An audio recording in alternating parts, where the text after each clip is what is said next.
Hey there folks, I'm in a rant again here today, this time about PlayStation Plus. I gave Xbox their due recently, well, I guess in some ways, and today we're gonna give it to PlayStation. So here we go. Specifically, I want to say that the point of this video is to talk about the PlayStation Plus premium tier. It's a joke. That's the thesis here, and that's the point. The promise of classic games that are coming at a snail's pace, the only option for PS3 still in the year 2023 being cloud streaming, and just overall scattershot trophy support across titles they do bring onto the surface. It's just not measuring up to what it advertises itself to be, or at least what it had advertised itself to be. There's a slim chance you may stumble upon this video in the future. Sony may have proved me wrong and learned the error of their ways and significantly beefed up the service. After all, there is a rumor, of course, that they're planning a big drop onto the service in a couple of months. And if that happens,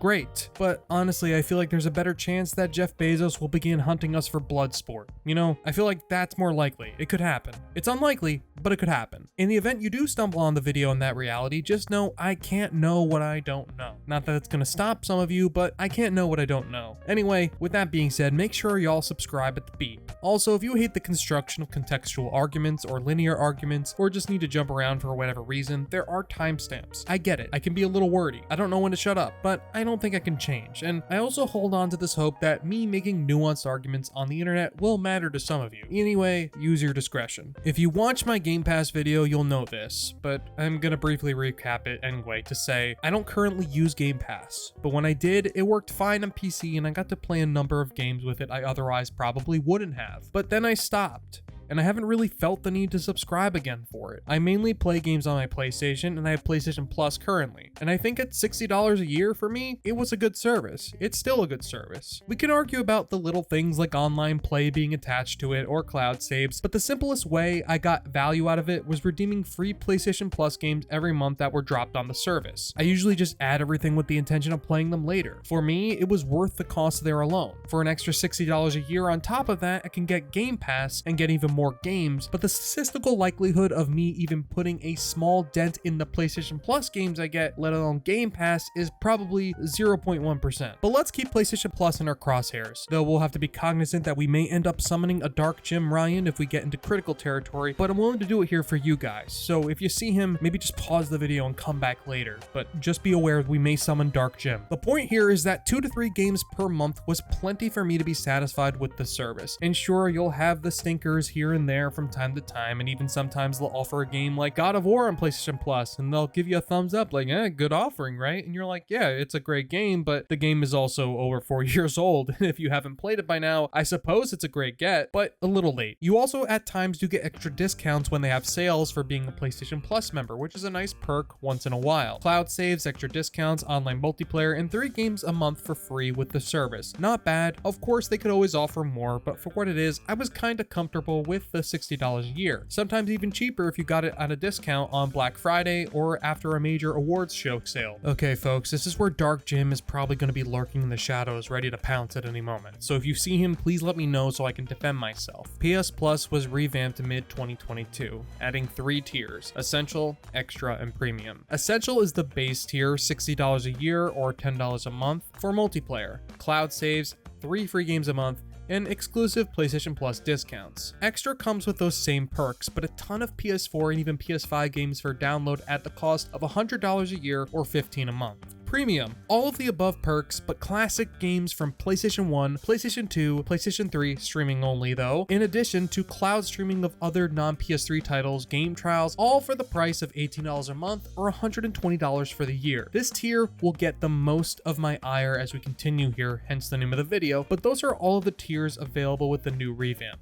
Before we lay into PlayStation Plus Premium, let's get something out of the way here. The catalog of games is great. The PS4 games they have are great selections. Even the PS5 games are often fantastic. It has Demon's Souls, Returnal, and Death Stranding on there. Then you got like Hollow Knight, you got some of the Assassin's Creed games, the Yakuza games, all 8 of them. They're all great games. Even the PS2 games they have are pretty awesome, of course, and so are the PS3 games. Let's forget the fact that they're streaming only for a second just for the sake of this, and it's a great list of video games. I do have a similar problem here as I did in my Game Game Pass video, which is that the games are good. The value is there, no disputing. But just having an excess of games I will never be able to fully get through doesn't really speak to me. Now, you're likely noticing I have premium here, and that's only because I had gotten PlayStation Now before the tiers had been introduced a while ago to kind of play some old games and generally just try it out to see if it was any good. I found that it wasn't the worst thing, but it also wasn't great either, so I was grandfathered into premium. To be honest with you, I have barely used it. The biggest use I had for it was Stray, and other than that, I seldom download games with it. Maybe I will just to get my money's worth before it expires, but right now, I kind of plan on going back with the Essential tier, because as we will get into, I think premium is kind of a joke. It's lacking in a lot of major ways. We are however many minutes in, and yes, we're gonna finally dive into premium. Let's discuss the problem with the premium tier, if you don't already know. The extra tier, by the way, is great. No notes. No notes at all. Well, maybe they could do more day one deals for third-party games to otherwise incentivize you to jump on that tier. I don't know. But otherwise, it's great. Just be a bit more topical with the games. It's cool putting Shadow of Mordor on there, but the game is almost 9 years old. Premium, on paper, seems like the dream. Classic PlayStation games playable on your PS4 or PS5 with all the other PS4 games to boot. The beginning of the service was great in a lot of ways. They added some classic games like Ape Escape, Siphon Filter, even Siphon Filter 2, including trophy support. That's fantastic. A great incentive to go back to those old games is to get the platinum trophy. Why wouldn't you want to? Best part, you could also choose to buy games a la carte if you were not subscribed or wanted to own them. Then slowly but surely, it feels like the foot came off the gas. Dark Jim came from the shadows and said, let's slow our roll here. There were fairly little classic games added to the service, and the ones that did often didn't include trophy support. PlayStation 3 games are still in the world of streaming. It's one of those head scratchers. It has the feel of a kind of response to Game Pass that wasn't really ready to roll out, but they did it anyway because, well, money, and they needed to do something. That's the optimistic point of view. The other more cynical view, which is also feeling a little bit more of the correct view at this stage, is that PlayStation recognized as the world heads into a kind of post-pandemic stage, engagement and memberships are going to normalize, as they noted a substantial drop in their last earnings report, and they could salvage that blow by offering a bit more in exchange for more expensive membership tiers. In the last sales data, revenue for PlayStation Plus is up, but membership is down. On its face, it's a great response in some ways to Game Pass. It's not all of what Game Pass offers, but I do maintain the value is there. You can even argue Microsoft undercharges for Game Pass because they can afford to at the moment. Sony needed a response, so they had one that also prepared them for the blow of normalizing post-COVID engagement drops. But, the big old but, not my butt, or your friend's butt, or your girlfriend or boyfriend's butt, or even Dark Jim's butt. But the premier tier is just lacking. The PS2 games they have on there are great, but the majority of them have already been on there for a while now. It was part of a PS2 to PS4 push that never really got beyond what you see here. The classic games, forget about it. Obviously a joke. I mean, yeah, you got like Ape Escape, Toy Story 2, Buzz Lightyear to the Rescue. Again, you got Siphon Filter, but then what else is there of substantial note? Intelligent Cube, Hot Shots Golf, Loco Roco, Toy Story 3, and no, not the good Toy Story 3 with the toy box mode. Toy Story 3 from the PSP, that Toy Story 3 game. Fucking why? I don't know. It doesn't make any sense. And before you say anything, maybe you like those games. I get it. Nothing against them. But you know what we're looking for, Sony. You know.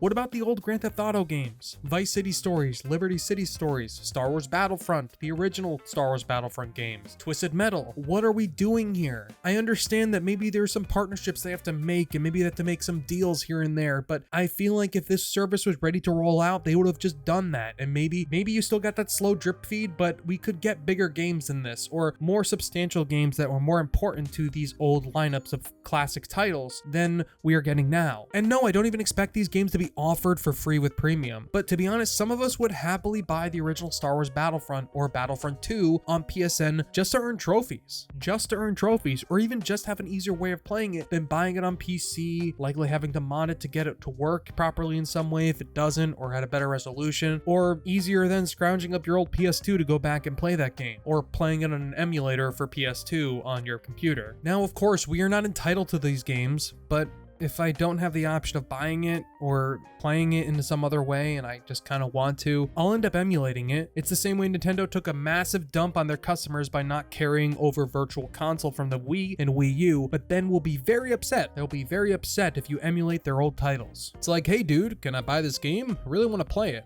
No.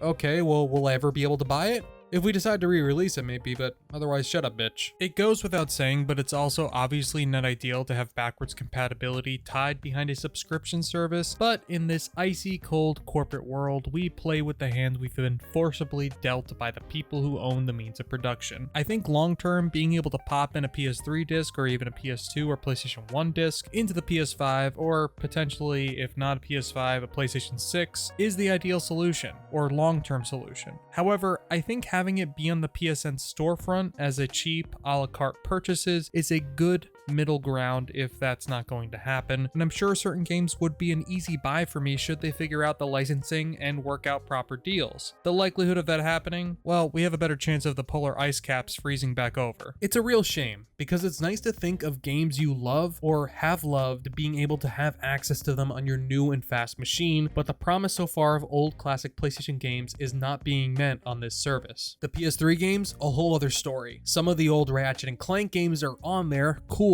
Old God of War games, awesome. Lego games even. But there's glaring omissions that drive me to wake up in freakishly cold sweats, wondering what the strategy here is. Resistance 3 is here, but not the first two. Metal Gear Solid 4, Fallout 3 and New Vegas are here, but not the Game of the Year edition. So suppose you played Fallout 3 or New Vegas on this service, and you made it through only to find, wait, no, the DLC, no DLC. So you're just kind of permanently never done with the game if you wanted the full version of the game. There's great stuff on there, but other times just weird, bizarre omissions. What about Red Dead Redemption or the first two Little Big Planets? Or what about some of the older Sonic games for you fans of the blue blur out there? There's of course deals and partnerships that have to be made to have this stuff on the service. I said that before, but some of these IP PlayStation owns. What's the holdup? Even so, all of these games, these PS3 games, are relegated to streaming only still in 2023. Granted, 2023 just started, so maybe they'll surprise us all, but still, if a group of fans can figure out how to emulate PS3 games on PC, why can't a company worth millions, maybe over $1 billion do it? I know it's likely a lot of work and probably pretty difficult, but we're talking about building up the service with games, making them playable on PS5 or PS4. It can be done. Maybe it's a pain, and the rumors are that it's coming, but until then, what the fuck? What are we doing here, man? If I even give the caveat that it's something that is coming, where the service has stuff coming, why are they not communicating with us the plan? The verdict being, for me, the essential tier, good. Extra tier, great. It has a lot, but the premium tier is just lacking a lot of the things that I have just mentioned and the things I was excited for when it was announced or when we were hearing about the rumors. Even the game trials are underwhelming. There's just not much here. They add some here and there, but the uptake seems to be pretty slow on that as well. I don't know what to even say other than if you don't have premium, don't get it, or downgrade it to extra or essential, or let your membership lapse to one of those other tiers when you're done. Because honestly, this ain't it, man. I know some people took advantage of the exploit of exchanging certain PS Plus or PS Now memberships to get years of premium, and that's great, but I don't really see the appeal. The drops for PlayStation Plus this month make it even more obvious why extra is the way to go. Back 4 Blood, Devil May Cry 5 Special Edition, Dragon Ball Fighters, or Fighter Z, I don't know how you guys pronounce that, if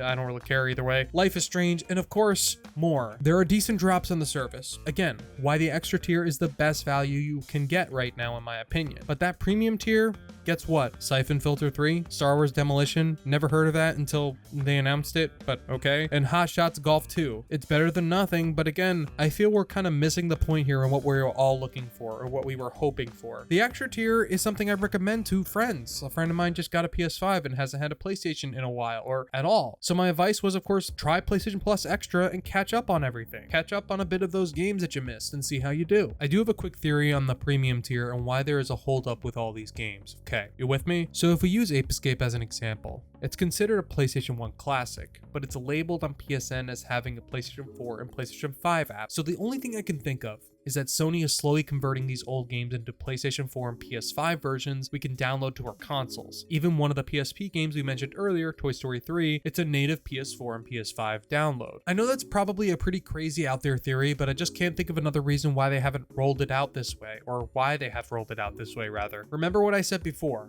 It has the feel of kind of response to Game Pass that wasn't really ready to roll out, but they did it because they needed to, and because of the money. Why would you do it this way? I could be wrong, you know. I could go on this whole rant only for mid-2023 they announce some crazy stuff with the service, or maybe a week later they will. And we'll all be like, damn bro, can't believe we doubted you. And I'll be one of those people. I look forward to and even welcome that reality, but for me, I have trouble conceptualizing it in my brain because we hear very little directly from Sony these days, and when we do, it's relegated to blog posts and social media posts. That's why I maintain it's more likely that we see Joe Biden step down as president and appoint Elon Musk president than Sony offer us something more than this anytime soon. God, I really hope that doesn't happen, but whatever. Anyway, I ran it for quite a long period of time here, and I got a little heated, and I'm kind of sweaty recording this, honestly. But regardless, I wanted to share my thoughts in a kind of open forum of thought and expression, the internet. Am I right, boys? No? Okay, well, if you have any thoughts and would like to share them, the comments are there. Just remember what I said in my Game Pass video. If it's a constructive comment, we can chat about it. If not, I will respond very sarcastically. I, of course, may or may not cry from your words still, but I will never admit it to you one way or the other. So thanks for subscribing and watching, and if you do subscribe, I'll talk to you all soon. Hey there, you still there? Awesome. You know, you're so good looking. Seriously, I mean it. So good looking. So good looking, I bet you'll click on one of the 2 videos that are on screen to watch next. I picked them out for you specifically. I didn't actually, but handsome people click on more videos to watch. I don't make the rules. I just enforce them rather shyly from behind my computer screen.